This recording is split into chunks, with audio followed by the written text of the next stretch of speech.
এইগুলোর নাম পাট শাক, আর আমাদের চট্টগ্রামের অঞ্চলে বলে নারিশ শাক। তো একদম তাজা তাজা ছিল, কচি কচি। ও কিনে এনে বসে পড়লাম কুটার জন্য। আমি প্রথমে পাতাগুলো ছিঁড়ে নেব, তারপর শাকের ডাঁটার একদম ছিল কচি, তার জন্য আগাটা ছিঁড়ে নিলাম। এভাবে সবগুলো পাতা ছিঁড়ে নেব। অবশ্যই দেখে দেখে ছিঁড়তে হবে, না হলে পোকা থাকতে পারে। ছিঁড়ে নিয়ে কুটে নেব কুচি কুচি করে। দেখুন কি তাজা শাক। আমি প্রথমে কিছু মরিচ ভেজে নিচ্ছি, কারণ মরিচ দিয়ে, শুকনো মরিচ ভাজা দিয়ে শাক খেতে আমার অনেক ভালো লাগে। এবার শাকগুলো ধুয়ে নিয়ে ভালো করে একটু তেল দিয়ে ভেজে নেব। হালকা করে ভেজে নিলে হয়ে যাবে, বেশি ভাজতে হবে না। ভেজে নিয়ে তুলে নেব। এবার সেই কড়াইতে দিয়ে দেব আর একটু তেল দিয়ে দেব বেশি করে রসুন কুচি দিয়ে ভালো করে ভেজে নেব। দিয়ে দেব সামান্য পেঁয়াজ কুচি। আমি মুগ ডাল দিয়ে রান্না করব আজকে, তার জন্য মুগ ডাল শুকনো কলাই ভেজে নিয়ে ধুয়ে নিয়েছি। আর ভাজাভাজি করা দেখালাম না আপনাদেরকে, আপনারা তো জানেন।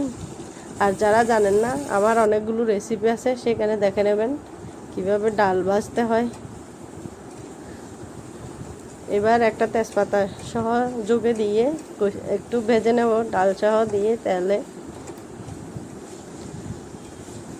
ভেজে নিয়ে দিয়ে দেব মশলাগুলো। আমি মশলার মধ্যে দিয়েছি আদা বাটা, লবণ, জিরা গুঁড়া, মরিচের গুঁড়া, হলুদের গুঁড়া। সেগুলো দিয়ে একটু কষিয়ে নিয়ে দিয়ে দেব পানি। সবগুলো মশলা অ্যাড করার সময় আমার ক্যামেরা ধরতে মনে ছিল না। এবার পানি পরিমাণ মতো পানি দিয়ে ডাল ফুটতে দেব।